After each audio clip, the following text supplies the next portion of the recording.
Bienvenidos a todos al último seminario de nuestro curso gratuito de JavaScript, de introducción a JavaScript para desarrolladores GIS. Este último módulo creo que es especialmente interesante para los profesionales del mundillo GIS. Perdona, Víctor, me ha saludado. No hay problema. Hola a todos, ¿qué tal? Os decía que entiendo que este es un módulo especialmente interesante porque, bueno, aquí realmente no vamos a entrar, no vamos a continuar con temas específicamente formativos, sino que vamos a hacer un repaso a las principales APIs, algunas de las APIs de mapas de desarrollo GIS web que hay actualmente, APIs de desarrollo y plataformas con APIs incluidas como CartoD y Mapbox. Y entre Víctor y yo vamos a tratar de apuntar en qué proyectos hemos utilizado, por qué las hemos utilizado, qué ventajas hemos encontrado, qué inconvenientes, ¿no? No hay ni un claro ganador ni perdedor, pero bueno, cada una tiene sus peculiaridades y conviene dejarlas claras porque es verdad que con cierta frecuencia nos preguntáis qué aprender, qué no aprender, hacia dónde van los tiros, hacia dónde van los tiros. Entonces, vamos a echar un ratillo de charla, Víctor y yo, a ver si aclaramos un poquito el panorama, ¿vale? Así que, Víctor, te dejo que arranques con el último módulo. Muy bien. Bueno, pues como decía Alberto, en este último seminario vamos a ver algunas APIs de JavaScript, las más importantes, enfocadas en el mundo GIS. Hay un primer listado aquí. Como decía Alberto, hay muchas, cada día hay más bibliotecas, pero digamos que las más significativas pues, son esas que veis ahí. La primera, la decana, Google Maps, la biblioteca de ArcGIS-Server, que ya la hemos citado en el anterior seminario, cuando hablamos de Hoyo. Dos que tienen un entorno de plataforma, como son CartoDB y Mapbox, que son bastante más recientes. Y luego dos bibliotecas de mapas específicas que son OpenLayers y Leaflet. Vamos a comentar primero algunos aspectos generales de ellas, comunes, y luego vamos a hacer un repaso de una en una. Vamos a ver pues, cuáles son las páginas web de referencia para que las tengáis ahí a la mano y, bueno, y comentar, como decía Alberto, un poco cuáles pueden ser los puntos más fuertes de cada una para tenerlos en cuenta al arrancar un proyecto. Sí que es importante señalar que como bibliotecas de mapas, aunque no son estrictamente solo para crear mapas, pero digamos que el grueso de las bibliotecas JavaScript del mundo GIS pues se centran en esto. También hay bibliotecas analíticas y de otro tipo, pero lo principal que todos queremos es pintar un mapa, ¿no? Incluir un mapa. Como decía, todas ellas se parecen bastante. Entonces, sí que se aprovecha bastante pues la forma o la manera de pensar, porque evidentemente el código varía dentro de cada una de ellas, pero sí, bueno, pues enseguida vamos a ver que hay un objeto mapa, un objeto capas, una serie de controles, una forma de ir agregando o encajando unos con otros, que es bastante similar. Entonces, bueno, ahí hay dos porciones de código que os hemos puesto, que son dos funciones. Bueno, la primera de ellas sobre Google Maps API es una función que lo que hace es crear un mapa y pintarlo sobre un elemento de nuestra página HTML con ID MapCanvas. Bueno, pues esto, como veis, es un selector de DOM que estará cogiendo probablemente un componente div que nosotros hemos tecleado en nuestro mapa. Y está mediante el constructor new y la biblioteca Google Maps expone un objeto, una clase map que se puede instanciar, pues está creando un objeto mapa. Las opciones que le pasamos al mapa son el nivel de zoom, que tiene que ver con la resolución, es decir, básicamente cuántos metros me caben en un píxel en pantalla, y luego el centro en el que arrancamos, que es en esas coordenadas. Para que esto funcione, antes en nuestra página web, en la cabecera, normalmente, pues tendremos que hacer esa importación del script apuntando a la dirección web donde está la biblioteca. Y salvando las distancias, pues un código JavaScript como el que aparece aquí abajo, que es específico del API de ArcGIS, pues bueno, básicamente tiene las mismas piezas. Si lo veis, bueno, primero hay un aspecto especial que es el require, que es una forma particular que tiene Dojo de cargar las referencias, de descargar el JavaScript del servidor, digamos, por bloques, ¿vale? Sin más, no vamos a entrar en más detalles en eso. Y, bueno, sobre todo que veáis que hay un objeto mapa, un new map, que es muy parecido al new Google Maps map, que también le tenemos que indicar un lugar, un espacio en el HTML para pintarse. En este caso, la primera cadena donde pone map se corresponde también con un elemento que sería análogo al map canvas, un div, un elemento visual. Luego el mapa base, que esto es lo que está referenciando es a un mapa que ya ofrece R, que se llama así.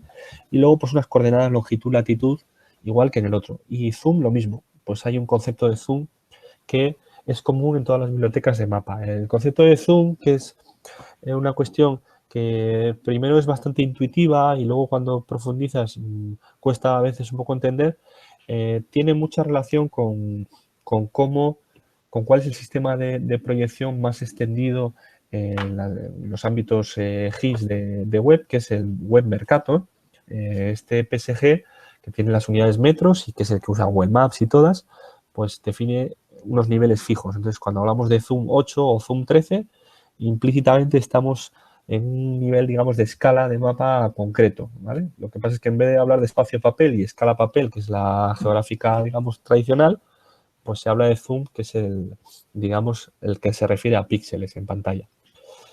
Y bueno, y todos los APIs también dentro de este aspecto común, en todos los APIs hay un diálogo, hay un complemento. Por un lado está la parte servidora, donde estarán los mapas, estarán los datos. Por otro lado está nuestro cliente, que es nuestra página web, lo que nosotros estamos desarrollando, que irá haciendo peticiones gracias a las bibliotecas a ese servidor, ¿vale? Siempre hay ese diálogo. Normalmente, bien que en el servidor haya datos que nos proporciona pues, un servicio de mapa base, como el servicio de Google Maps, la ortofoto de Google, o bien datos nuestros en un servidor nuestro, en un WMS o donde sea. Pero siempre hay ese diálogo, ¿no? Y luego, ese diálogo siempre se traduce en lo que yo os he puesto ahí como una interfaz del servicio. O sea, es importante que os quedéis con una idea, porque además trabajando con bibliotecas de JavaScript y con servicios remotos, con cosas que te da otro proveedor, se usa el término interfaz para referirse a algo que no es visual. Normalmente interfaz uno piensa en interfaz visual, en las pantallas, ¿no?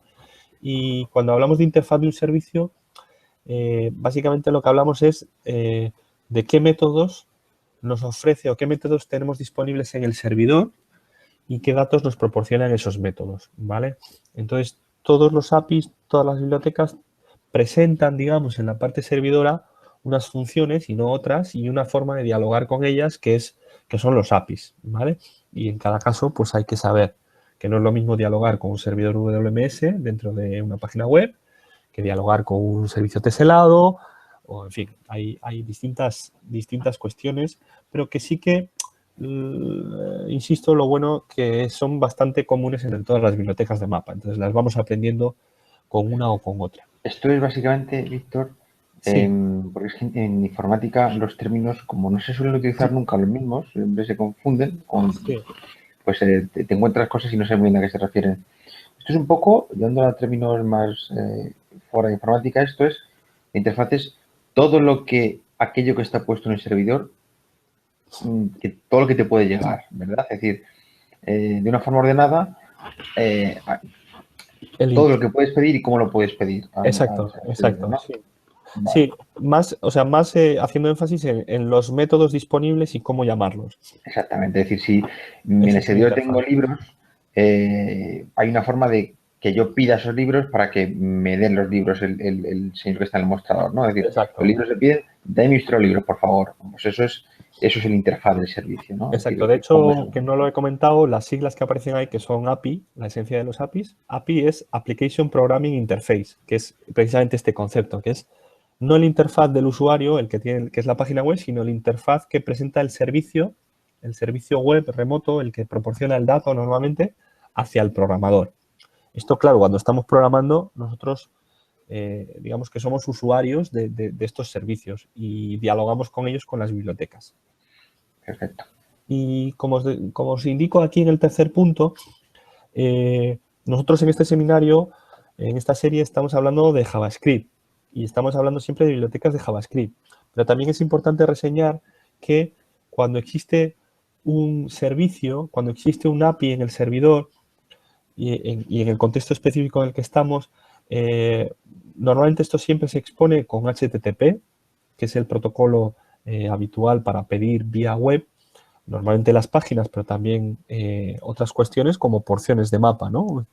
Un WMS, al fin y al cabo, es un servidor web que nos responde con trozos de imágenes, con PNGs, con un mapa georreferenciado. Entonces, que tengamos en cuenta que cuando estamos viendo esas APIs de esos servicios, podremos atacarlas y lo haremos desde nuestro JavaScript, pero también lo podríamos hacer con otros lenguajes que puedan, digamos, interactuar con HTTP. Por ejemplo, pues un script de Python o un lenguaje C#, cada uno lo que conozca o lo que maneje, ¿vale? Podríamos perfectamente desde de un script de Python pedir a un WMS una porción de mapa y descargarlo y guardarlo como un PNG en disco.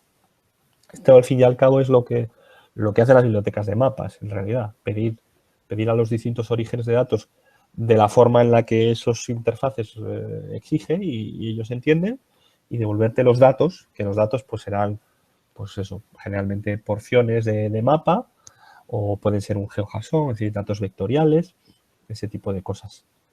Y lo último, todos los APIs tienen una serie de documentos de ayuda donde se explica en detalle todo esto, ¿vale? Sería imposible trabajar con ellas sin estas páginas. Y estas páginas no son páginas que se memoricen, sino que son páginas de referencia a las que constantemente está uno acudiendo para ver detalles, para dudas, para ir aprendiendo más sobre esas bibliotecas, ¿vale? Están muy enfocadas a los programadores y las vamos a citar aquí. Son estos enlaces que os voy poniendo. Entonces, bueno, a partir de este punto entramos en ver el listado de las que hemos recopilado para vosotros y un poco cuáles son sus puntos fuertes. ¿Cuáles son sus puntos fuertes? La primera de todas que apareció y que de hecho revolucionó el panorama geoespacial bueno, que yo creo que es un poco la responsable de toda esta revolución fue el API de Google Maps, ¿vale? Es un API que tiene ya un montón de años en su origen. Bueno, ahora la versión más reciente pues, lo han ido actualizando, lógicamente, y que, bueno, pues presenta un conjunto de datos de mapas teselados que todos conocéis, muy detallados, de mapa de carreteras, de ortofotos híbridas, pero que también, y esto es un punto importante respecto a otras, nos proporciona tanto otro tipo de datos, por ejemplo, las vistas de Street View, como otro tipo de funciones que no son estrictamente darnos un mapa. Por ejemplo, funciones de geocoding, ¿vale? Búsqueda de direcciones, geocoding inverso, cuál es la altitud a la que se encuentra un punto en unas coordenadas concretas. Detrás Rutas una... también. ¿Perdón? Rutas entre puntos. Efectivamente, Tránsito. routing, un montón de servicios que finalmente, pues normalmente lo vamos a representar el resultado de estas consultas sobre el mapa, pero que existen al margen de los mapas. Por eso os decía antes que las bibliotecas de JavaScript del ámbito GIS o geográficas, pues trascienden a lo que es meramente el pintado, aunque el pintado es el que se lleva todos los méritos y siempre tenemos, pues hay otras funciones que también están accesibles a través de esas APIs y que son geográficas, pero no son mapas. Y bueno, pues un poco yo creo que la fortaleza, ¿no, Alberto? Es todo ese ecosistema. Por un lado, las bases de datos. Primero, yo Tales, creo que lo fundamental, bueno, lo rompedor de esta gente fue que lo primero que le dieron gratis. Es decir, antes de esto había macro, eran mastodontes que intentaban servir mapas, que era lento aquello sí. y que costaba un dineral desplegar. Y esta gente salió con esto gratuito, ¿vale? Ahora ya cobran, ¿vale? Y cobran en diferentes tramos para Sí. cobrarte por peticiones, ¿no? Pero yo creo que eso fue, vamos, ahí entraron, bueno, primero y luego que era Google, además, claro, Google estaba absolutamente en todos los lados, ¿no? Entonces, pues, de luego la penetración y la revolución fue brutal. Entonces, efectivamente, son los mapas, tienen mapas de todo el mundo, es decir, el mapa base, el raster está para todo el mundo, pero además es que si dentro de la programación que estás montando en tu aplicación web quieres encontrar la ruta más cercana entre un punto y otro, o geocodificar una dirección, que eso es lo más típico de cualquier aplicación, Sí, pues sí, aquí lo tienes, es que lo tienes montado aquí, ¿no? sí. Luego con pijadas como el Street View o el Elevation Service, pues chicos, es que este es el API por la que empezaría a programar, sin duda, ¿eh?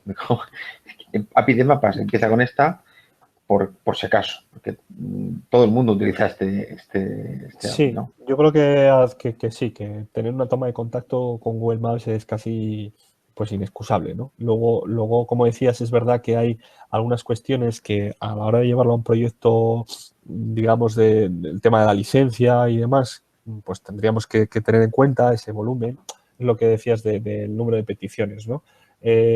Tú puedes acceder y ver mapas de Google Maps y de forma gratuita, pero la biblioteca es de Google, los datos son de Google y te los cede en unas condiciones muy concretas. Entonces, bueno, pues hay que vigilar eso, ¿no? Si tú quieres vendérselo a una empresa y eso está, por ejemplo, hablo de memoria porque hace tiempo que no reviso los términos de servicio, ¿no? Pero una aplicación web de mapas que no sea pública, que requiera un login, que tú le vendas, por ejemplo, a una empresa para hacer las cosas adecuadamente, pues tendría que contactar con la gente de Google España y pedirles crear una API y tener un registro de eso porque es de pago. O sea, Sí, en una página web pública, pues por ejemplo, una web de difusión de un proyecto, cuestiones en las que no sea el objetivo principal, pero vaya, que yo aquí, evidentemente, creo que es muy bueno empezar y ver todas esas opciones, el coding, el Street View y todo, pero bueno, ese toque de aviso nada más del tema de la licencia, ¿vale? Pero desde luego revolucionó todo y yo también empecé con ella, ¿eh? O sea que... Yo animaría a la gente que pasa por los cursos que tenemos nosotros, esto lo solemos poner al final, ¿vale? Porque los alumnos no lo piden que lo pongamos al final, porque bueno, les atrae más que hablemos de RI, de Open Layers, incluso de CartoDB. Pero al final cuando llegan a esto y terminan con esto y dicen, joder, macho, y tanto cuando estaba esto ya, o sea, quiero decir que para multitud de cosas es muy Sí. sencilla y muy fácil de meter la mano, ¿no? No, Evidentemente para otras cosas si quieres lanzar procesos complejos o hacerte unas visualizaciones como las que puedes hacer con CartoDB o análisis espaciales, pues bueno, ¿no? Pero que yo creo que es una toma de contacto sí, no, muy interesante. o sea, para aplicaciones web generales que no sean de un nicho muy concreto, que exijan, como dices, geoprocesos, yo creo que son las más potentes, ¿eh? O sea, con diferencia. Y los datos, como decías, los más detallados, los que más se actualizan, o sea, eso no hay duda, eso no hay duda. De hecho, pues fue la responsable de que estemos aquí haciendo este seminario. Estoy diciendo. Exactamente. Aquí empezó todo. Vale, Aquí empezó todo. pues eso, tenganla en cuenta, chicos. Y ahí la documentación, bueno, no me voy a tener demasiado, aquí tengo el enlace, simplemente para que veáis un poquito qué es una página web de un API y por qué son tan necesarias. Esta es la página web de referencia si queremos aprender. Aquí os dicen cómo pedir el key, la clave, y aquí tenéis infinidad de recursos para esa primera toma de contacto y bueno, y para ver un poquito de qué va esto. Yo voy a pasar aquí muy rápido. Veis aquí lo que teníamos antes. Esto es la función mínima con estas 3, 6, 7, 8 líneas. Pintamos un mapa de Google Maps en una página que no es trivial. ¿Vale? Ahí están las coordenadas en las que se centra y este es el div en el que se está cargando. Hay ejemplos, hay una definición detallada de ese API, de esos métodos, en las páginas de referencia con los métodos. Por ejemplo, ¿qué es el objeto mapa? ¿Cómo se crea un objeto mapa? ¿Qué parámetros le tengo que pasar cuando lo creo, ¿no? Pues el div donde se va a pintar. ¿Qué métodos tiene luego disponible? Esto ya después del seminario en el que hablábamos de objetos, forma de instanciarlos, métodos, pues tenéis que identificarlo inmediatamente, ¿no? O sea, aquí ya tenemos objetos muy potentes que se construyen igual que el resto de los objetos, pero que ya nos proporcionan mucho valor. No son objetos propios que nosotros hagamos, sino ya objetos con comportamientos complejos, ¿no? Por ejemplo, tener la proyección, el Street View, el nivel de zoom, mover el mapa a un determinado número de unidades y todo esto ya está. Solo hay que importar la biblioteca y empezar a utilizarlo. Y bueno, el look, la apariencia de todas las páginas web de los APIs, donde describen cómo funcionar con ellos, es muy similar. De primeras, la verdad, suelen asustar un poco porque son muy detalladas y entonces pues al principio uno entra y no sabe dónde está pinado. Y bueno, pues hay que leer y hay que leer con calma y hay que ir poco a poco. Evidentemente la referencia no se la lee uno así como si fuera una novela, sino que cuando tienes que trabajar con un mapa, pues vienes al de mapa, cuando tienes que trabajar con un polígono, pues te vas a la clase polígono, es decir, es de consulta, y las guías o las partes que vienen al principio y sobre todo los ejemplos, las muestras, es con lo que yo empezaría, ¿vale? Y nada, ahí tenéis a la decana, ¿eh? La siguiente biblioteca que quería comentaros es una biblioteca muy extendida digamos, de la compañía GIS por excelencia, ¿no? Probablemente la más extendida, que es ERRI.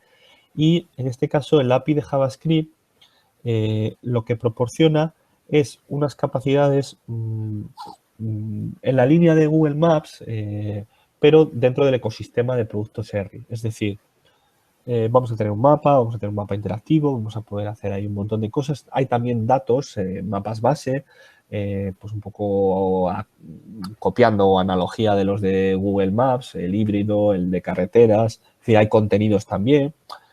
Pero sobre todo hay una integración muy buena con el resto de productos de la familia. Es decir, hay un flujo muy bueno, todo va, digamos, muy rodado. Si tú pues trabajas con ArcGIS, con ArcMap, preparas tu MXD con tus datos, luego ese MXD con un paso muy sencillo lo publicas en el ArcGIS Server, que es tu ArcGIS Server que luego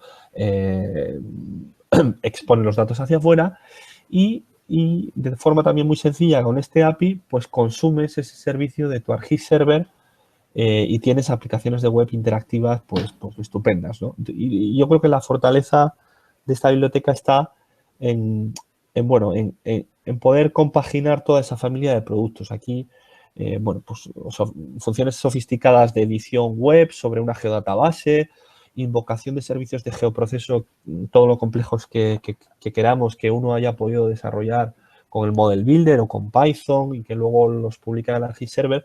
Todo eso lo podemos tener en una aplicación web de mapas gracias al API de JavaScript.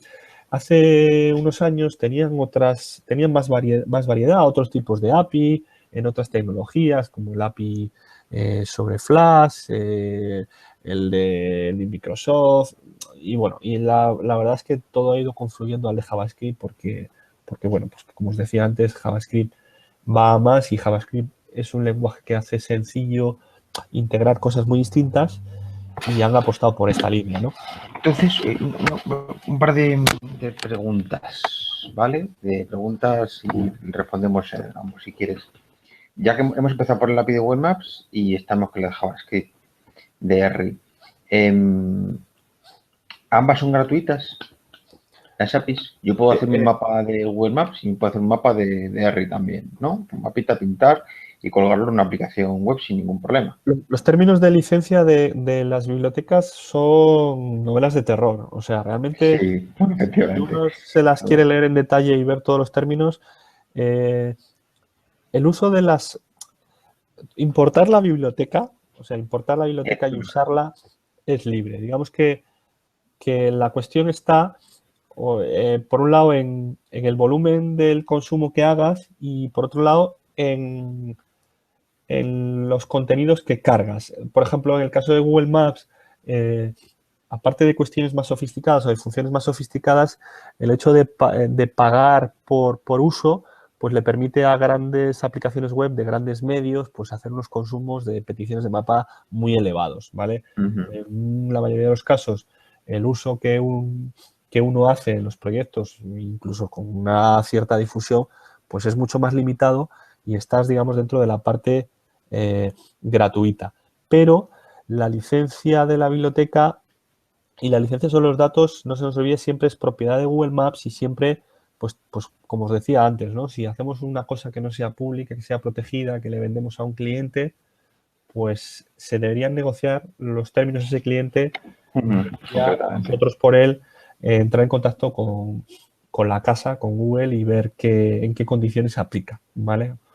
Ya os digo que para arrancar y para pequeños proyectos no debería haber mayor problema, pero si vamos a hacer un proyecto ya un poco más serio, pues está bien saberlo, ¿no? E incluso leerse esos términos. Y luego, en el caso de la DRI, pues un poco la cuestión está en las licencias del componente de servidor, del ArcGIS Server. Es decir, tú puedes perfectamente consumir, usar el API de JavaScript, pero claro, si le vas a querer dotar de contenido, pues de mapas hechos por ti, de Por ejemplo, acceso a geodatabase, de geoprocesos, y para eso necesitas tener un ArcGIS Server. pero pues si yo quiero, siguiendo similitudes con el API de WebMap, yo quiero pintarme unos puntos de interés con un KML o un JSON, que lo Sí, puedo hacer tanto con una como con otra, ¿no? si los Otra cosa datos es son que, tuyos, y digamos, no, si el claro, JSON es tuyo y demás, pintarlo, por supuesto, sí, lo eso puedes no hay hacer. problema. El problema es, claro, no un En el problema, caso o a ver, en el caso de los servicios de mapa de ArcGIS Online, el mapa base, mm, tendría que mirarlo porque tengo la duda. No estoy seguro. Los términos de uso en general son yo creo que son. revisados. Sí, pero además, o sea, que no son transparentes, digamos, a idea para que les contactes, sobre todo en las empresas comerciales grandes. Diría que para usar los mapas de ArcGIS Online, los de AGOL, no sé si es necesario tener algún tipo de licencia en escritorio, al menos de R o algo relacionado con R. A ver, no creo que R haga de policía en ese sentido, ni vaya mirando esto, pero yo creo que para hacer determinados mapas base lo tendría que consultar, si te soy sincero, Alberto. Sí, si te planteas un Yo siempre que he proyecto en trabajado, condiciones, pues conviene que esto lo tengas en cuenta, lo mires y consultes. Es decir, sí, para hacer una aplicacióncita, un visor para 4, bueno, pero si estás planteando un proyecto que va a tener permanencia o por una administración pública, pues pregunta, sí. entérate y mírate las licencias como Claro, de funcionan. todas formas es importante, claro, es lo que acabas de decir. Cuando uno afronta un proyecto con ArcGIS Server, eh, normalmente uno no pone el ArcGIS Server, es decir, el cliente ya está trabajando a lo mejor con tecnología R, es probable que tenga una licencia ArcGIS Server y se le hace un desarrollo sobre eso. Si a la hora de hacer el desarrollo uno quiere tener disponible todo y hacerlo todo legal, RI proporciona lo que se llaman licencias para desarrollador, SDKs, que pues bueno, pues no sé qué coste tiene, pero tú pagas, pues puede ser 1.000 euros o una cuestión así, tienes acceso a recursos y tienes, digamos, licencias de desarrollo para tus entornos, para tu PC, para tu pequeño servidor, ¿vale? Pero lo que tenemos que tener claro es que en los entornos de producción, en los entornos finales, pues el tema de la licencia siempre hay que revisarlo. Ese es mi consejo, ¿vale? Y nada, aquí en el API de JavaScript había puesto un pequeño enlace de una cosa que me parece muy útil. Lo vemos muy rápido, Alberto, si te parece, Sí, que es el claro. Sandbox. El Sandbox es un lugar para hacer pruebas rápidas con el API de JavaScript. Aquí, a la izquierda aparece el código y a la derecha aparece el resultado de ejecutar ese código. Entonces, si veis aquí en el código de JavaScript, bueno, primero la, la importación de la biblioteca aquí en el source, ¿vale? Para que el JavaScript de la biblioteca esté accesible. Y luego la construcción de un objeto mapa en unas coordenadas. El mapa base se llama topo y es este que tenéis aquí, este que tiene sombreado topográfico. ¿Vale? Hay varios disponibles. Por ejemplo, hay uno que se llama Gray. Yo hago un cambio aquí a la izquierda, le doy a Run y lo que haga pues se traduce aquí en este aspecto visual. Veis que ha cambiado y ahora tiene un mapa, digamos, un mapa muy limpio para poner cosas encima. Las coordenadas lo mismo. Entonces, bueno, pues para hacer una primera exploración, a veces es más rápido pues usar el sandbox que hacer una página desde cero, ¿no? Por ejemplo, voy a poner aquí nivel zoom, le voy a cambiar y veis que al poner un zoom 2, pues ya se ha alejado. Esto estaba en San Francisco, centrado aquí, y se ha desplazado, ¿vale? Pues bueno, está bien, es una herramienta que proporciona ArcGIS para hacer pequeñas pruebas. Y al igual que esta no os la he puesto, pero también existe, al igual que la de Google Maps, pues hay una página muy extensa y muy detallada de referencias sobre el API de JavaScript para ver todos los objetos disponibles, todos los métodos, cómo usarlo, ¿vale? La guía con ejemplos y, bueno, pues aquí viene un montón de ellos. y la referencia. Siempre en todas aparecen casi siempre estos dos elementos. Una guía más explicativa, que sí se puede leer tranquilamente, y luego la referencia para ir ya a aspectos concretos de cómo hago, cómo manejo estilos o cómo manejo un detalle concreto, ¿vale? Vais desplegando y al entrar ya os aparece pues normalmente una porción de código de ejemplo y la descripción en términos de ese API que os decía antes, firmas de métodos, cómo llamar, qué parámetros le tengo que pasar para que me funcione esto, ¿no? Y claro, entrar en más detalle, Alberto, en este seminario es No, muy complicado. no, no, porque Yo esto, creo como tú que dices aquí... antes, es que las páginas de ayuda, las APIs son para entrar justo a lo que necesitas en un momento concreto. Si tengo sed y quiero beber agua, pues mira por la botella de agua a la nevera.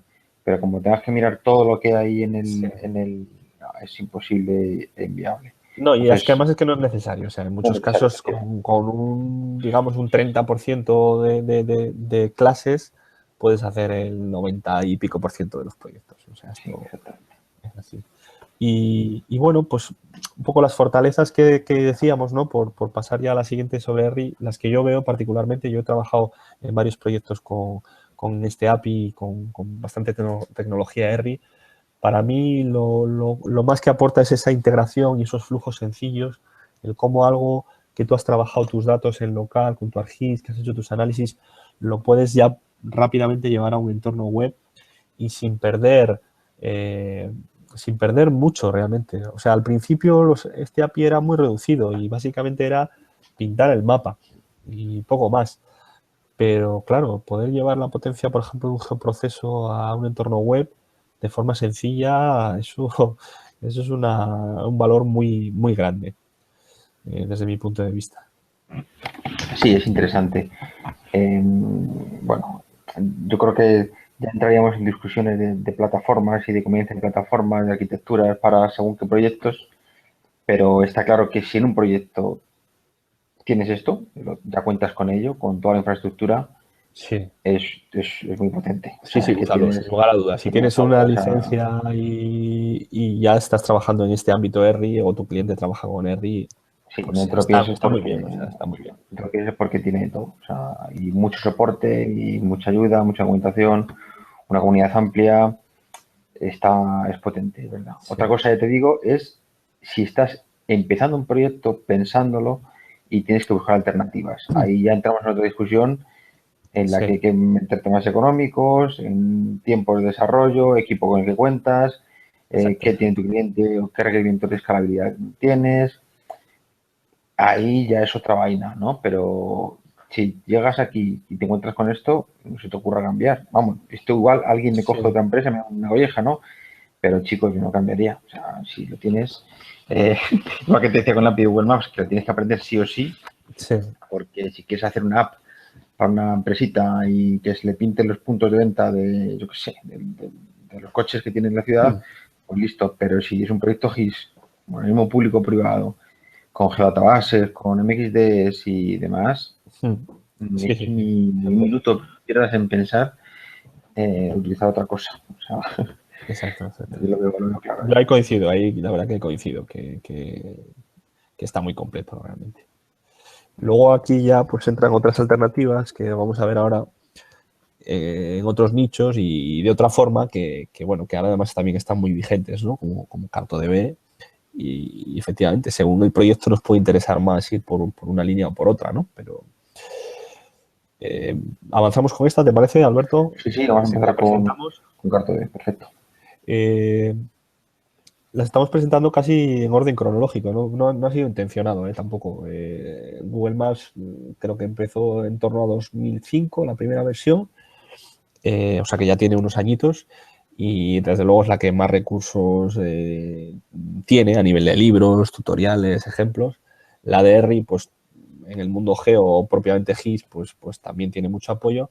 Y luego, de forma más reciente, en los últimos años hay pues más variedad, lo cual yo creo que está muy bien porque, bueno, pues presenta más alternativas, ¿no? O sea, no es más de lo mismo, sino que bueno, pues tienen otras fortalezas, ¿no? En el caso de CartoDB, que es bueno, además es una empresa la que lo crea de origen español, Y es curioso, ¿verdad, Alberto? Que hay mucho, o al menos es la sensación que yo tengo, ¿no?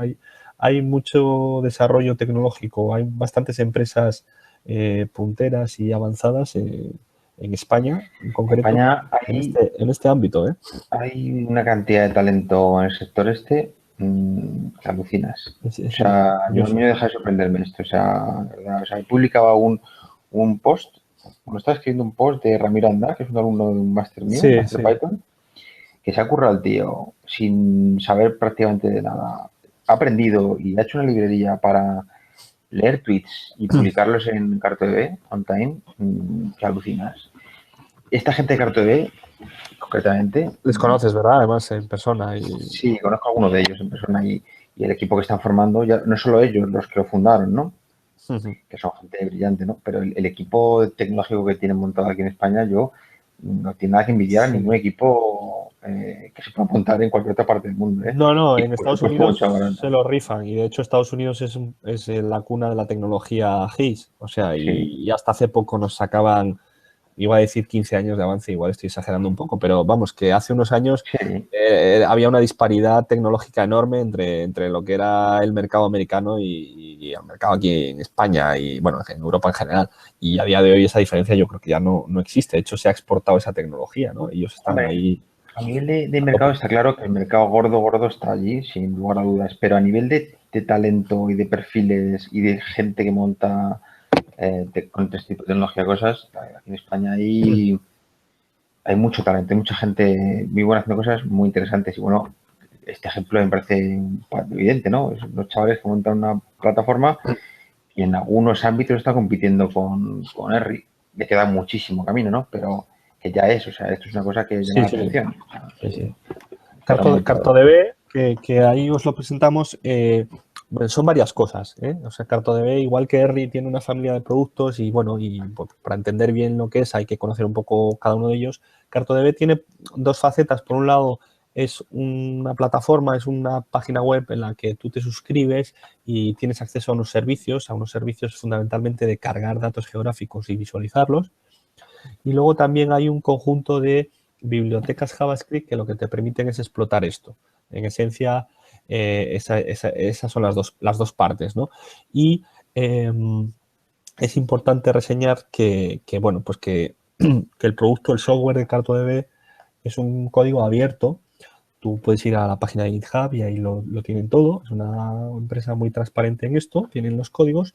Lo que pasa es que, bueno, pues ellos lo que te dan, aparte de desarrollar esos proyectos, ese software, lo que ellos han hecho es montarlo y desplegarlo en unas infraestructuras muy potentes de cloud computing y vender eso como servicio. Es decir, tú te sacas una cuenta, hay una gratuita que puedes subir hasta cierto número de megas. Luego hay, digamos, cuentas premium con un volumen de datos mayor y bueno, ellos te dan también servicio de soporte y demás. En realidad, yo no conozco a nadie, aunque algunos sé que existe, que ese software lo hayan montado en sus propios servidores, que técnicamente se puede, ¿no? Lo normal es, bueno, estos lo conocen, lo han desarrollado, pues contratarles un servicio a ellos, ¿no? Pero vamos, para proyectos en los que el volumen de datos sea pequeño, entra dentro de la cuenta gratuita y es totalmente legal utilizarlo, ¿vale? Como punto interesante en esa línea de código abierto, hay que señalar que todo lo que se sube a esa plataforma, todos los datos, pues un shapefile, un KML, lo que sea, al final esta gente lo organiza sobre un PostGIS y luego eso permite pues un nivel de consulta, de filtrado y de transformación y de análisis de datos muy potente gracias a eso, ¿vale? En lo que hoy nos estamos centrando, que no es la parte de usuario, yo aquí la recomendación, me salgo un poco de, si me permites, Alberto, del Sí, seminario de claro, JavaScript, claro, y claro. lo primero que os diría es que conozcáis esta plataforma como usuario, es decir, que os hagáis una cuenta, que veáis qué significa o qué proporciona esta aplicación web, esta plataforma de por sí, ¿vale? Como usuario, no como programador. Que lo veáis, que veáis qué opciones, qué formatos admite, y qué te deja hacer, qué tipo de visualizaciones, mapas temáticos, ¿vale? Y luego, una vez hayáis hecho eso, pues si os interesa y os gusta, ya entréis en el ámbito de trabajar como programador utilizando los APIs, ¿vale? Entonces, bueno, pues partiendo de que uno ha hecho eso, luego se encuentra que existen varias bibliotecas que ahí os he puesto, cartodb.js, el SQL API, varias de importación, varias maneras de comunicarse con esa plataforma y con esos datos. La principal es esa biblioteca de JavaScript, cartodb.js, que está basada en otra biblioteca que luego comentaremos que se llama Leaflet, que es una biblioteca de mapas open source también, y que lo que hace básicamente es ponernos muy sencillo visualizar los datos que previamente hayamos desplegado en la plataforma, ¿vale? Dicho así, grosso modo, podemos tener un mapa de fondo de distintos tipos, hay una colección de unos cuantos, y luego encima de esos mapas temáticos pues pondremos nuestros datos, los que hayamos generado en nuestro estudio o los que sean de nuestro cliente, y los trabajaremos desde esta biblioteca de JavaScript, ¿vale? De nuevo, para poder aprender y trabajar, ver ejemplos y referencia, pues el enlace de la propia CartoDB, que está bastante bien, quizá no es tan extenso, pero va creciendo como los dos recursos anteriores que os he enseñado. Y en concreto os estaba hablando de CartoDB.js, de la biblioteca de JavaScript, ¿vale? Bueno, ahí os dicen cómo arrancar, cómo importar la biblioteca, ¿vale? Que básicamente es importar aquí este script, veis ahí hasta CartoDB.js, y luego a partir de ahí, fijaros que lo más sencillo que es mostrar una visualización previamente preparada en su plataforma, es decir, haces un trabajo previo de subir el dato, ponerle estilo y demás, y eso lo haces desde no como programador, sino como usuario, y una vez lo tienes, pues con esta línea simplemente tienes un mapa interactivo en tu página, ¿vale? Es una plataforma, desde luego, muy interesante, ¿vale? Os recomiendo que al menos la echéis un ojo. Y luego, bueno, pues tiene opción de trabajar con esos datos, de filtrarlos al vuelo con una sintaxis de SQL, pues de base de datos, digamos, clásica, que al final lo que se traduce son peticiones a PostGIS. E incluso, pues también podemos hacer cosas bastante curiosas a nivel de vínculo de datos, de, por ejemplo, publicar una capa, o sea, que esté vinculada una capa a un elemento en Dropbox y que se sincronice periódicamente, este tipo de cosas, ¿vale? Muy novedosa, muy moderna, muy cuidados los estilos y, bueno, y un modelo distinto a, digamos, al GIS, al del GIS clásico que pueda estar representado más con R. Es parecido a GIS Online, ¿no? De todas formas. O sea, en cuanto a Sí, concepto como SaaS, sí, es... efectivamente. Son plataformas en línea. ArcGIS Online, como dice Alberto, que aquí no la vamos a analizar, es una plataforma muy parecida. Te suscribes, haces una cuenta, empiezas a subir datos ahí, a consumir, a hacer, digamos, mashups, combinaciones de mapas bueno, al final van un poco en la misma línea. Eh, en origen hubo una plataforma que se llamaba GeoCommons, que fue la primera que empezó Cierto. a presentar este tipo de cuestiones. Esri luego la adquirió y sobre esa montó el ArcGIS Online. Y todas han ido un poco en esa línea, ¿no? GeoCommons probablemente fue la pionera y de ahí seguramente se inspiró mucho CartoDB cuando arrancó, y Esri directamente pues la adquirió, ¿no? Y la incorporó esas tecnologías. Y luego ha Sí. confluido mucho de esas líneas con la línea, digamos, más clásica GIS con ArcGIS Server. Las dos Efectivamente. son plataformas potentes y, bueno, Aunque yo creo que ahora venden más a GIS Online, no sé, pero bueno, esto ya me estoy metiendo en barros de negocio, no vamos a comentarlos, pero bueno, efectivamente, yo creo que se parecen. Yo por un digamos poco que es un por... peldaño más, es un peldaño Sí, en el que es una plataforma, me atrevería a decir que social, eh, sí, para compartir datos eh, en perfiles no necesariamente que conozcan GIS, sino de difusión general.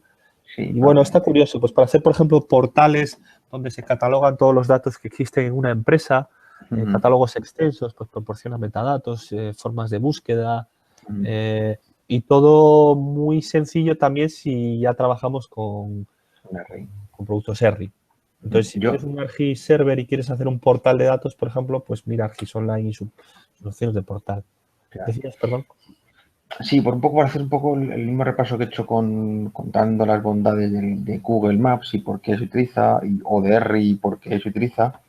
Yo aquí, a mí desde este API, de esta plataforma de API, me gustan, por un lado, la potencia visual, que con muy poquito impresionas con los mapas, o sea, poco que hagas, tienes visualizaciones muy, muy interesantes. Y luego el consumo visual de esa información, tanto gráfica como alfanumérica, a través de las APIs. Es decir, es muy fácil montarte una interfaz web en el que pintes tus mapas y consumas datos alfanuméricos, incluso con algún análisis gráfico, vía APIs SQL, ¿no? Entonces, creo que es una alternativa muy rápida y muy interesante para desplegar cierto tipo de proyectos, ¿vale? No he participado con esta plataforma nunca en proyectos de cierta envergadura, ¿vale? Porque no sé qué tal funciona un SaaS, para engañarte, con cierta envergadura, ¿no? Pero para ciertos proyectos a mí me resulta interesantísimo. O sea, creo que es un API de luego a estudiar y a tenerla, como dices tú, primero como usuario para entenderla Sí. y luego tirarse un poquito al barro y programar un poco porque creo que es Sí.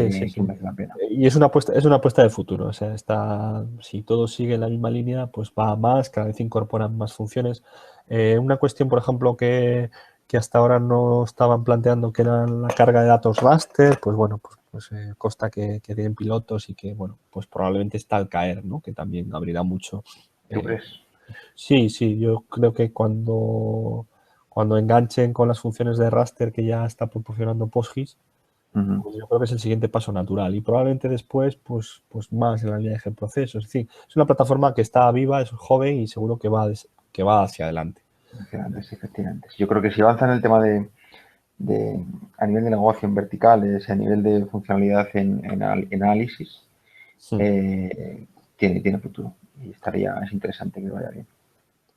Bueno, pues otra plataforma que también queríamos citar es Mapbox, que también, bueno, pues es una plataforma reciente, bastante moderna, no nacida estrictamente en el ámbito GIS, como pueda ser la de ERRI, sino en un ámbito más abierto, más enfocado en los desarrolladores web de la empresa Mapbox.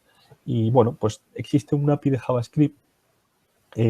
Yo particularmente no he usado Mapbox el API de JavaScript, vaya por delante. Sí he utilizado las herramientas para crear mapas teselados como Tile1000, Turf también lo he utilizado, pero digamos que existe por un lado también el concepto de plataforma. Tú te haces una cuenta, te registras, te da una clave, puedes subir datos que se alojan en la plataforma. Los datos son básicamente pues esos mapas que luego se van a teselar y van a funcionar muy rápido o que previamente teselas y se despliegan en la plataforma. Y lo que curiosamente también como CartoDB luego ellos proporcionan es una biblioteca de JavaScript sobre Leaflet que permite consumir esto de forma sencilla, ¿vale? Y bueno, sí me gustaría señalar también por lo novedoso la biblioteca Turf que ha hecho esta gente, por un poco dar idea de por dónde van los tiros, ¿no? TurfJS es una biblioteca que lo que proporciona es funciones puramente analíticas. Pues, por ejemplo, hacer un buffer o hacer una intersección o incluso algo más sofisticadas como una triangulación, este tipo de geoprocesos sobre datos vectoriales que siempre hasta ahora estamos acostumbrados a tener en software GIS de escritorio o en software de servidor muy potente como GIS Server, pero nunca en un contexto de JavaScript y menos aún en una página web, ¿no?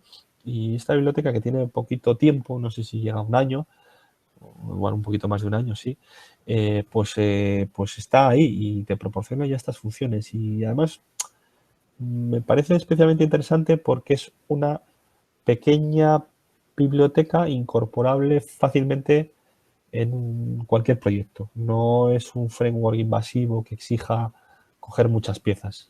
Tú puedes usar Tools perfectamente con Leaflet, con OpenLayers, incluso si quisieras, con Google Maps y combinar las fortalezas de las dos. Y bueno, pues básicamente lo que os comento aquí. No tengo mayor experiencia en Mapbox. No sé si Alberto Yo puedas las que contar un Mapbox poco. he utilizado para crear mapas base con mis propios estilos, que es una cosa bastante resultona. Y de hecho hay clientes que te lo piden. Si trabajas para ciertos clientes que tienen colores corporativos, pues ya te piden hasta que el mapa sea de los colores corporativos, ¿no? Entonces es interesante. Y sí hemos utilizado, ya te digo, después para incluir markers y determinada funcionalidad, ¿no? la he utilizado menos que CartoDB, ¿vale? Porque CartoDB al permitirte tener tus propios datos, tus propias capas e interactuar con ellas en el mapa, pues yo creo que le saco más partido. Yo creo que esta librería, como te decía al principio, está enfocada para el consumo masivo, ¿vale? Es decir, no para el sector GIS, sino para, pues no sé, para el Instagram, por ejemplo. Instagram, para colgar los mapas en Instagram, pues utilizan esta librería que permite personalizar el mapa base, que al final es lo que consumen esas aplicaciones, y de forma rápida y sencilla la plataforma, ¿no? Entonces, así es como lo he utilizado. Luego Timemill lo he utilizado, o bueno, que es Mapbox Studio, para hacer pruebas. Es decir, en producción nunca lo he utilizado. Pero es verdad que para un proyecto que tengo ahora entre manos, sí que me estoy planteando utilizarlo y estoy buscando la alternativa, porque me quiero crear mi propio mapa base y customizarlo para utilizarlo dentro de CartoDB, ¿vale? Entonces, no quiero pagar la licencia de Mapbox y la de CartoDB también, ¿no? Y estoy usando alternativas que hay, ¿no? Nosotros sí lo hemos usado un par de ocasiones en el trabajo, el Tilemill también para proyectos y la verdad es que está muy bien. El Tilemill como tal ya está estancado el desarrollo hace tiempo, ahora ellos tienen el Mapbox Studio, Bueno, que sí, se ha evolucionado, pero que ha perdido ciertas funciones, o sea, no es equivalente aún. Entonces, bueno, yo la experiencia la he tenido con el antiguo, con Tilemill. Lo importante de esto es que al final generas el mapa teselado.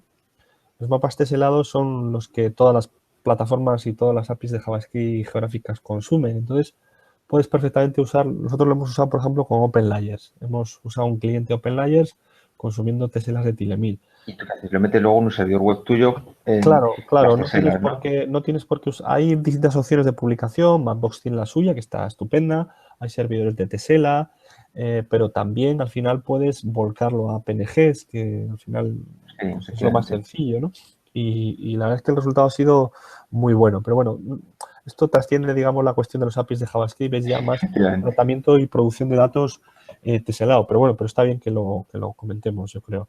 Vale. Yo creo que también Mapbox se ha visto un poco, esto ya es opinión, no tengo la certeza, se ha visto un poco desplazado por CartoDB.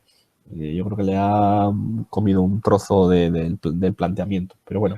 Sí, pero es yo una creo empresa, que, digamos, a seguir, porque hacen cosas muy interesantes. Sí, apuestan mucho por OpenStreetMap, sí. Yo creo que tienen focos distintos, pero bueno, en cualquier caso yo creo que es interesante. Todo este movimiento que ha habido en torno a este sector creo que es interesante para empujar el sector. Hay que ver todavía, y esto ya es reflexión a nivel de negocio, hay que ver si todo este capital riesgo que se ha metido aquí tiene detrás negocio asociado, ¿sabes? Si no es, bueno, no sé llamar burbuja, pero en cualquier caso empuja y pone el sector de primera plana y hace que cuando vayas a hablar a un cliente enorme de mapas, sepan de lo que hablas y les entiende. Y eso es muy importante, ¿eh? Cuando vas luego después a vender proyectos, valoren eso, es fundamental. Yo creo que ahora ya el mercado está más, igual más de la discusión final, pero sí, yo creo que está más maduro. O sea, Google Maps abrió mucho camino y ya no tienes que explicar a un cliente que le vas a hacer una página web con mapas y cómo, porque ya tiene sus experiencias, seguro que ha visto, ya ha trabajado y también las expectativas son más altas, lógicamente. Sí, efectivamente. Pero yo creo que, bueno, que va a más y no creo que haya burbuja, hombre. Luego ya cada empresa pues tendrá sus aciertos y sus cuentas, ¿no? Pero en general sí que hay, o sea, sí que veo que sigue habiendo mucha innovación y bueno, y yo creo que también mucho uso, ¿no? En clientes que antes no se planteaban esto. Sí, efectivamente. Y bueno, las últimas dos bibliotecas que quería comentar, por un lado está Leaflet y por otro lado OpenLayers. En este caso, Leaflet es una pieza de menor tamaño, es una biblioteca pequeña, también de código abierto, que esto es estrictamente una pieza para pintar mapas, ¿vale? O sea, no pones datos, no es una plataforma a la que subas como las previas, no tiene nada que ver. Esto es estrictamente una biblioteca de JavaScript que se ha enfocado en pintar mapas, pintarlos bien, dar un buen estilo y además hacerlo, digamos, de forma sencilla para el programador. Entonces, es una biblioteca de mapas pues muy, muy recomendable. Tiene lo básico de serie, digamos, pero lo tiene bien y bueno, y pues permite cargar un mapa teselado, permite cargar una capa con marcadores, con una capa puntual o de líneas, que puede ser, por ejemplo, un GeoJSON, que se utiliza mucho, ¿no?, en el contexto web. Y luego ya cuestiones un poco más sofisticadas, pues tiene un sistema de plugins que tú vas, digamos, importando otros JavaScript distintos, digamos, al principal, al core, y te van dando esas piezas, ¿no? Entonces, pues hay bastantes desarrolladores y es una biblioteca muy extendida. De hecho, lo que os decía, ¿no?, que las dos plataformas previas, tanto CartoDB como Mapbox, trabajan con esta biblioteca. Han desarrollado por encima de ella, han incorporado funciones. De hecho, si no recuerdo mal, creo que el desarrollador, el creador primero de Leaflet trabaja en Mapbox. No recuerdo el nombre, pero es un chico ruso que hace cosas así muy novedosas, un programador, y lo tienen ellos en plantilla. O sea que, igual que los de CartoDB tienen a gente muy potente en PostGIS, por ejemplo, ¿no? Bueno, es una biblioteca muy recomendable. Y hay otra biblioteca que es OpenLayers, que es parecida, ocupa, digamos, el mismo nicho, pero que tiene un planteamiento un poco distinto, ¿no?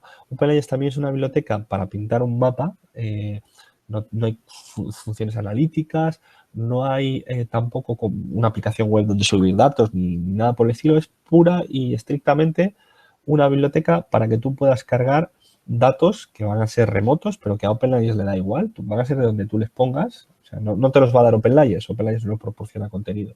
Te da la herramienta para que tú te conectes a contenidos diversos, ¿no? Entonces, es muy parecido a Leaflet en eso. La diferencia principal es que en vez de ser una biblioteca reducida en tamaño y luego tener plugins, pues ya de serie, digamos que es muy completa, tiene un montón de funciones y también, por qué no decirlo, es más compleja. Entonces, bueno, pues lo comido por lo servido, digamos, ¿no? En OpenLayers sí que he tenido bastante experiencia, de hecho trabajamos bastante con ella, y con Leaflet en menor medida, pues a nivel de aprendizaje, pero la verdad que no lo he utilizado en proyectos. Pero bueno, pero es una biblioteca que sí que he estado por mi cuenta, digamos, experimentando con ella y sí que es parecida, pero quizás más sencilla para empezar, ¿no? De cara a esta parte final, si nos da tiempo, no sé cómo vamos, yo creo que sí, estaría bien hacer este pequeño ejercicio. Había dos bloques al final del seminario. Por un lado, enseñar un ejemplo de uso de OpenLayers muy básico y luego un poco lo que ya hemos ido haciendo de forma transversal, Alberto, que era ir dando ideas y consejos respecto a las bibliotecas. No sé si quieres, vemos rápido el ejemplo de uso de esta página y sí, yo creo que lo podemos ver. O sea, cerramos esto con es ello. interesante, efectivamente. ¿Sí? Vemos el ejemplo de uso y sí, yo creo que es fundamental verlo. Bien, pues lo voy a cargar, lo tengo por aquí a la mano. En lugar de hacerlo paso a paso, voy a cargar ya la versión que lo tiene y os lo voy a comentar, ¿vale? Podéis intentar reproducirlo vosotros, copiar el código, hacerle alguna pequeña variación, ¿vale? Pero bueno, para ir un poco más rápido, en este pequeño ejercicio o ejemplo, la idea es, bueno, un pequeño mini proyecto, si queréis, que es hacer una pequeña página web donde vamos a mostrar datos de un organismo americano con los terremotos más recientes, ¿vale? Entonces, lo vamos a hacer con OpenLayers 3, que es la última versión de la biblioteca OpenLayers, y vamos a ver dos cositas. Por un lado, vamos a ver la estructura básica de la página y las líneas de JavaScript que usan ese OpenLayers, ¿vale? Y luego vamos a hacer una pequeña prueba rápida de verlo paso a paso con las herramientas de Chrome, ¿vale? Entonces, sin más, voy a enseñar casi primero el resultado para que nos hagamos una idea un poco de lo que buscamos y luego vemos el código, ¿vale? Voy a cargar la página. Si todo funciona correctamente, nos mostrará, bueno, pues ahí lo veis, mapa de terremotos significativos del último mes, ¿no? Según el USGS. Es un mapa del mundo interactivo. Un mapa que he puesto de fondo es un mapa de OpenStreetMap. Tiene algunos controles sencillos de zoom más, zoom menos. Puedes poner la pantalla completa. Aquí hay digamos, una vista general. Y los datos que os decía, no sé si os habéis fijado, que son esos círculos, son estos círculos que aparecen aquí. Esos son los terremotos del último mes, ¿vale? Si clicamos sobre cada uno de ellos, pues nos da unos datos. Yo le he puesto ahí que me saque el nombre del lugar a 10 kilómetros de Nidri, en Grecia, de magnitud 6,5, ¿vale? Y nada, ahora quería enseñaros en código cómo de forma muy sencilla podemos hacer pues una cosa como esta, ¿vale? Lo vamos a plegar aquí y os voy a enseñar el fuente.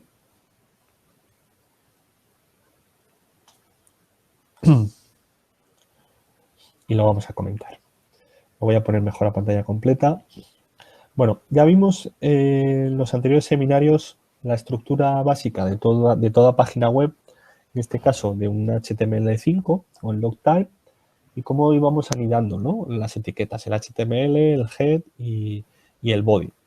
En estos seminarios nos hemos centrado siempre en JavaScript, pero como ya decíamos, antes de entrar en el JavaScript hay que darle este cuerpo, este armazón, y para eso se necesita al menos unas nociones básicas de HTML, ¿vale? Conforme vayamos avanzando en las aplicaciones, pues tendremos que aprender más HTML. La parte de CSS, que es la parte de los estilos, yo siempre la pongo en tercer lugar, ¿vale? Evidentemente, cuanto mejor y con mejor estilo podamos poner los componentes, mejor. Pero creo que si hay que sacrificar uno de los tres, pues podemos empezar sacrificando el CSS. Sin embargo, los otros dos son innegociables. Entonces, tenemos el armazón, tenemos el body, hay un título, que es el que veíamos antes de la página. Hay un div, un lugar donde vamos a poner el mapa, que es lo que ya hemos visto, pues como ya hemos visto antes, con un ID. Y luego abajo hay una porción donde se muestran, digamos, los datos del terremoto, que es lo que yo he llamado aquí el ID selección, ¿vale? Y el código JavaScript para hacer esto con la biblioteca está aquí.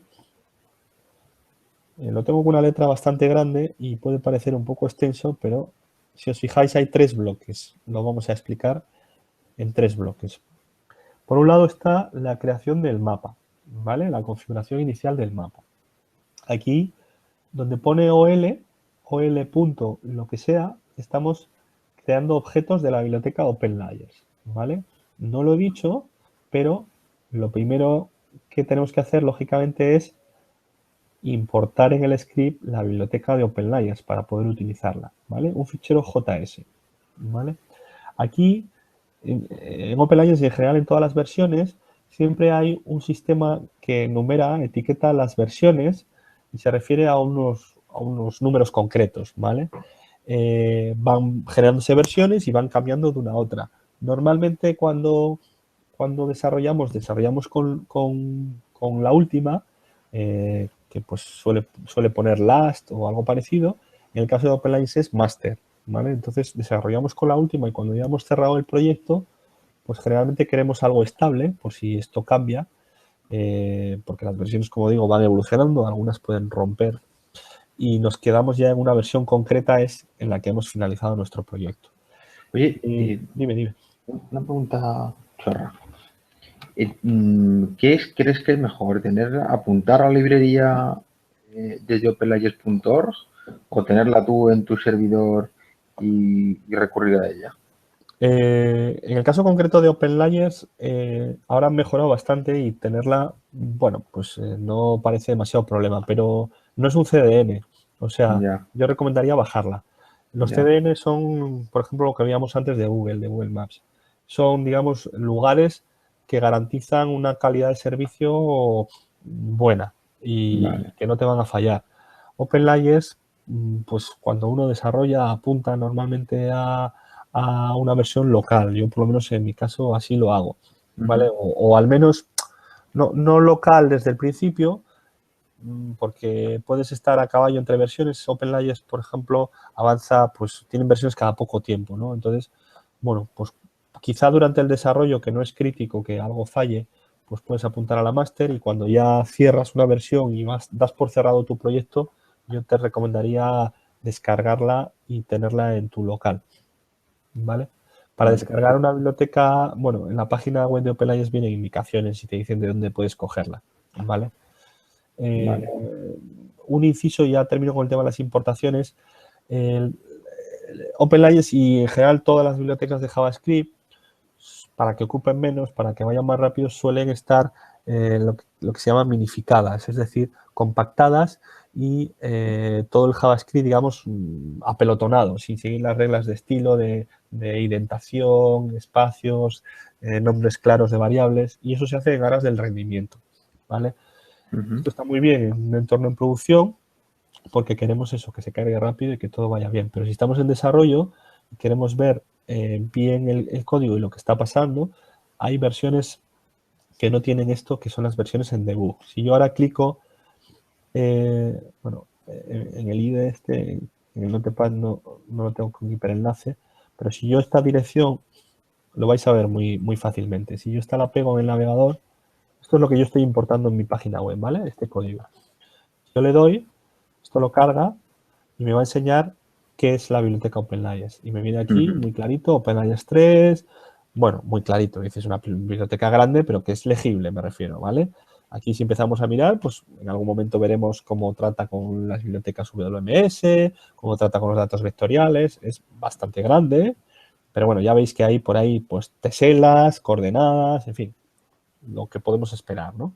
Si quitamos el debug, está la versión minificada, la versión compacta, y ahí veis que hay un chorro con nombres de variables que se llaman A, B, C y cosas así, ¿vale? Esto es pues, simplemente para que vaya rápido y se cargue lo antes posible nuestra aplicación, ¿vale? Entonces, bueno, pues que sepáis que cuando apuntáis a una biblioteca, ya no de OpenLayers, sino de cualquiera, que tengáis esta idea. Por un lado, la idea de las versiones, la versión en desarrollo, la master o last o latest, la última, la versión etiquetada y estable de la que te puedes fiar en un entorno de producción y luego el tema de minificar, ¿vale?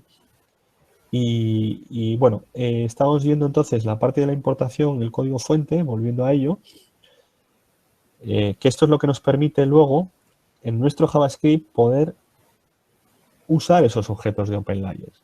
Durante el seminario hemos visto que era un objeto, que era un constructor, que era una variable. Empezamos a hacer nuestros esbozos de objetos y nos inventábamos un objeto mapa que no hacía nada, pero que nos servía para entender lo que eran propiedades, métodos. Bueno, pues cuando ya hemos entendido eso, estamos en disposición de usar objetos reales proporcionados por una biblioteca y hacer cosas ya reales, con mapas interactivos y demás. Bueno, pues esta es la forma de crear un mapa vinculado a este target, que al final es este ID. Aquí internamente hay algo parecido a un document get element by ID, a una selección de DOM que hace la biblioteca. La forma de dotarle de una capa real, pues es con esta sintaxis. En este caso le estoy metiendo una capa que ya tiene preconfigurada para OpenStreetMap. Veis que simplemente poniendo eso, pues ya consigo tener la capa del proveedor, todas estas teselas que estáis viendo aquí, todo este mapa interactivo, simplemente por agregar esa línea lo tenemos. Y además OpenStreetMap tiene una licencia de uso abierta, no tan restrictiva, y ya no nos tenemos que preocupar de licencias como el caso de los mapas de Google Maps o de R o de Microsoft con Bing, ¿no? Eso lo tenemos ya con esa simple línea. La posición donde hemos arrancado, con ese nivel de zoom, esas coordenadas. Fijaros incluso, voy a dejarlo aquí abierto porque estoy constantemente... No os estoy enseñando la herramienta de Chrome, pero ahora os la voy a enseñar, porque con este fondo negro yo creo que se ve mejor. Estas dos líneas de aquí, mapa ADD control, nos agregan este control de aquí, que es el control full screen, la primera, y este control de aquí abajo, que es el overview map. Fijaros que simplemente con esa línea ya tenemos un control que hace un montón de cosas, un comportamiento sofisticado como es coordinar una vista reducida del mapa con la vista general, que cuando haga zoom, este recuadro azul coincida con mi encuadre. En fin, son cuestiones que si tuviéramos que hacer desde cero, pues sería imposible, ¿no? El control de full screen, que te ponía pantalla completa. Da mucho de serie, digamos, el usar una biblioteca de mapas. Y luego, dejando de lado esto básico de la creación del mapa, ya tenemos el mapa interactivo, el mapa de OpenStreetMap. Ahora lo que falta son dos piezas, que son las que os voy a comentar a continuación. Por un lado, cargar un dato distinto al del mapa base, en este caso los terremotos, y por otro lado, hacer que este dato sea interactivo. Es decir, que yo pueda hacer clic y que al hacer clic pase algo, lo que yo decida que pase. En este caso, simplemente haciendo el terremoto ahí, ¿vale? Entonces, por partes, la primera, que es el que estos puntos se pinten aquí, es lo que vamos a ver en esta porción. Fijaros que aquí aparece una dirección, una URL, ¿vale? Esta la he buscado yo previamente. Esta es una URL pública, la podéis ver vosotros, en la que el USGS publica en formato GeoJSON, que es un formato ligero GIS, datos de los terremotos del último mes, ¿vale? Esto incluso lo podéis cargar, por ejemplo, en un QGIS o en un ArcGIS sin mayor problema, ¿vale? Apuntáis a esta URL y lo vais a ver en el mapa. Bueno, esto veis además la ventaja que tiene es que es legible, porque el GeoJSON es legible, es un objeto JavaScript legible. Bueno, pues esta información, como tiene coordenadas, OpenLayers me la permite pintar directamente con estos iconos, que son los que hay por defecto. Y para eso simplemente creamos un objeto capa. Esto es prácticamente igual en todas las bibliotecas de mapa, ¿eh? Hay un objeto mapa, hay un objeto capa y luego hay un mapa de layer capa. Esto es ABC en todas. Entonces, la URL donde está el GeoJSON la meto dentro de una capa vectorial, le digo que esto va en formato GeoJSON. Esta sintaxis pues es así en esta biblioteca, hay que aprenderla. Y cuando hago add de layer ya está, ya la tengo aquí cargada. Fijaros que con estas pocas líneas pues tengo bastante ganado, bastante comportamiento. Y lo último, que generalmente también suele ser lo más complejo, que es la interacción. Es decir, cargar un mapa y pintar, esto es muy sencillo. Suele hacerse un pelín más complejo el interactuar con los datos. Entonces, esto OpenLayers lo resuelve con una cosa que se llama OL Interaction, que lo que hace es básicamente decir que cuando cliques pase algo. En este caso, yo la interacción por defecto, OL Select, funciona en el evento click. Podría hacer que cuando pasara el ratón sin hacer clic en el hover, en el evento hover pasara algo, pero por defecto pides al usuario que haga clic. Bueno, esa interacción se agrega al mapa y esto que aparece aquí, fijaros que os tiene que sonar estas líneas de aquí al ejercicio que hicimos del DOM, que era muy parecido. Y de hecho, básicamente lo que hacemos es eso. Por un lado, cada vez que el usuario haga clic, ¿vale? Vamos a coger un elemento del DOM, este div de aquí abajo, que está transparente. Me refiero a esto, ¿vale? Lo vamos a coger y le vamos a rellenar el contenido del HTML. ¿Y con qué lo vamos a rellenar? Con la entidad o entidades seleccionadas, ¿vale? Por un lado, cojo ese div, ¿vale? Ya lo tengo ahí. Y por otro lado, le voy a dar aquí un HTML, ¿vale? ¿Y cómo voy a completar ese HTML? Esto lo vamos a hacer haciendo un debug mucho más fácil, ¿vale? Pues con la información del punto. Es decir, cuando yo hago punto, OpenLayers ya tiene ahí cogida la entidad, el registro, ¿vale? Su geometría y sus atributos. Entonces es fácil decirle, oye, terremoto, dame tu lugar, tu propiedad place y dame tu magnitud. Y eso es lo que se está mostrando aquí abajo. ¿Vale? Esto en estático cuesta más, pero si hacemos un debug se ve muy fácil. Saco con F12 la consola de desarrollo. Voy a quitar aquí la de móvil que se había quedado antes. ¿Vale? Y esta consola, acordaros que lo vimos muy por encima, pero lo vimos, hay una parte de Elements que nos deja pasearnos por los controles, por los elementos visuales, por el HTML, y va coordinando. Este es el div de mapa. Yo le podría, por ejemplo, aquí poner en vez de gris que sea rojo y que tenga 5 píxeles de ancho, ¿no? En fin, los cambios que hacemos al vuelo en el HTML se reflejan ahí y en la selección, decíamos, aparece un texto. ¿Cómo se compone este texto? Bueno, pues vamos a ver esa parte de JavaScript. Por un lado tenemos el código JavaScript, el var mapa y luego aquí el for each, ¿vale? Para ver el código JavaScript, interactuar con él, nos vamos a Sources, ¿vale? Y aquí a la derecha, este monitor no es demasiado extenso, pero a ver si consigo que se vea bien. Tenemos el código JavaScript del HTML, perdón. Aquí, si hago clic donde pone 46, estoy poniendo un punto de interrupción. Estoy diciendo que cuando la página se cargue y llegue ahí, se detenga. Y me va a permitir explorar qué está pasando ahí, ¿vale? Lo cual, pues, es a lo que llamamos debuguear, ¿no? Ver el paso a paso. Entonces, tengo el punto de interrupción y voy a recargar para que se desencadene eso. Porque ya esto ya ha terminado, ¿vale? Esto ya está pintado. Para hacer un punto de interrupción, desde el principio le voy a dar a F5, ¿vale? Voy a poner, si me permitís, un punto antes, aquí en la 31. Y voy a volver a dar a F5, que es la recarga. Bueno, fijaros lo que ha pasado. Aquí a la izquierda me pone que está pausado. El mapa todavía no se ha pintado, es decir, estamos a medio camino. Y si os fijáis aquí está iluminada esta línea. Es decir, el código JavaScript se está ejecutando línea a línea, está haciendo todo esto y ha llegado hasta aquí. Entonces, ahora mismo está pausado. Hasta que yo no le dé a continuar, la página no continúa. Entonces, normalmente uno va debugueando, va parando, va viendo qué tiene cada variable. Yo ahora le voy a dar a F10, que es avanzar una.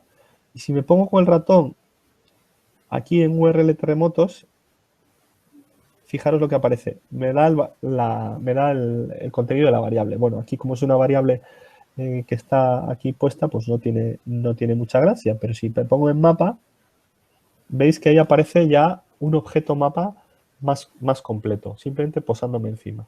Podría ver cuál es su proyección, qué número de capas tiene, en fin, podría explorar sus propiedades. Para ir avanzando línea a línea, F10, fijaros que ahora voy a hacer el área de layer, es decir, voy a agregar la capa, ¿vale? Ahora voy a agregar la interacción, que es la capacidad de hacer clic en el icono, y ahora no va a pasar nada hasta que el usuario haga clic. Es decir, lo he dejado todo preparado, pero la composición del HTML estaba, si os fijáis, justo cuando se produzca la selección, selection on select. Es decir, cuando el usuario haga clic, se va a ejecutar esta porción de código. ¿Lo veis ahí? Entonces voy a pararme y ahora vamos a ver eso. Hago clic y fijaros cómo se ha detenido la línea azul ahí. Estoy dentro del proceso de selección, ¿vale? Entonces, aquí dentro del proceso de selección me dice, por un lado, las entidades seleccionadas. Es en plural porque uno podría tener selección múltiple, aunque lo habitual es individual. Entonces, aquí lo que él tiene guardado es una colección de los puntos que yo he clicado. En este caso he clicado sobre uno, pues uno, ¿vale? Una colección, un objeto. Y dentro de cada uno de los seleccionados, voy a dar F10. Para cada uno de ellos, fijaros en la T, fijaros en la variable T, ¿vale? La variable T es una feature, es el registro, es decir, cada uno de los terremotos, ¿vale? El término feature o entidad se usa mucho en las bibliotecas, en las librerías, y básicamente es un registro vectorial, ¿vale? Pero se habla de feature en el contexto de PostGIS, de OpenLayers, de un montón de bibliotecas, porque hay unos estándares que definen lo que es una feature, y en casi todas las bibliotecas se define igual. Básicamente una feature es una geometría y un conjunto de atributos. Entonces la geometría es un tipo punto y los atributos es lo que estamos sacando aquí. El nombre, place, la magnitud. Me he dejado muchos sin pintar, en realidad tiene como 15 o 20 atributos. Una buena prueba al que se aventura a explorarlo, pues es ver qué más atributos tiene e intentar aquí variar el HTML que se produce, ¿vale? Y nada, este proceso de debug le he dado a F5, perdonar, y por eso se ha borrado en apariencia lo que estaba pasando. F5 siempre produce la recarga completa de la página, no el paso a paso del debug. Es un fallo bastante frecuente porque en otros entornos de desarrollo el F5 es continuar. Entonces, ¿veis? Esto es lo que estábamos viendo. Y nada, quería un poco, me parecía interesante enseñaros un ejemplo como este para que vierais cómo todos los fundamentos que hemos ido viendo durante los seminarios tienen su sentido y tienen su encaje y su aplicación cuando hacemos una aplicación. Y bueno, pues claro, de primera, si uno ve este código, pues no entiende mucho. Si ya entiende lo que son objetos, métodos y propiedades, ya entiende más. Y si echa un vistazo al API, pues verá que bueno, pues que al final no es tan difícil. ¿Quieres comentar alguna cosa del ejemplo, Alberto? ¿Alguna cosilla más? No, interesante, muy didáctico además. De hecho, creo que lo voy a separar incluso en otro vídeo específico para contarlo, porque es realmente al final es la forma de poner blanco sobre negro con todo esto de JavaScript, ¿no? Y OpenLayers efectivamente es una de las librerías, yo es la que más he utilizado, sinceramente. Mapas es la que más he utilizado y es que es un ejemplo bien sencillo. Cargas un mapa base, cargas una capa que tienes como vector en un servidor y das cierta interactividad. Pues chicos, el día que consigáis esto, que lo vais a conseguir en cuanto terminéis el curso, ya veis de los pasos fundamentales para empezar a programar con JavaScript y con mapas. Yo creo que esto es interesante.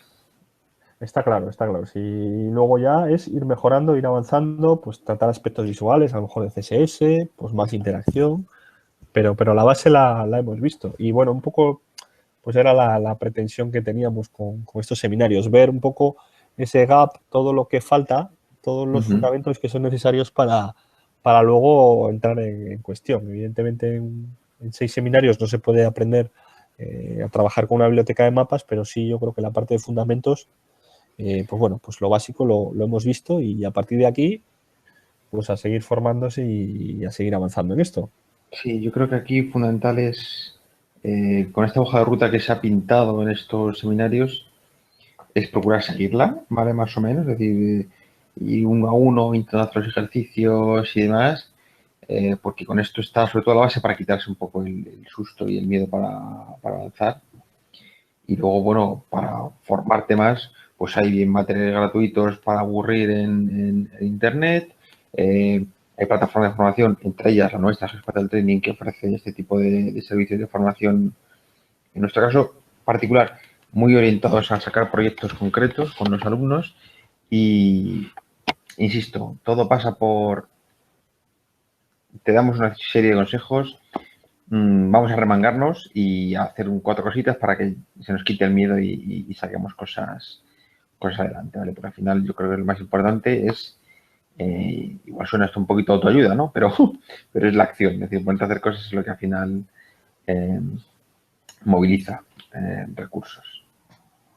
Y yo por mí nada más, Víctor, no sé si tú quieres comentar algo. Nada, perfecto.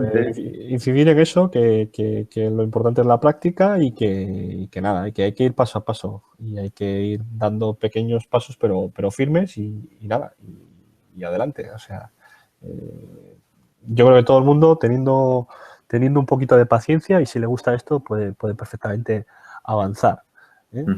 Y sacar proyectos interesantes. Muy bien, Víctor, pues Nada oye, más. un placer. Seguro que en el futuro nos volvemos a encontrar Igualmente. por aquí. Venga.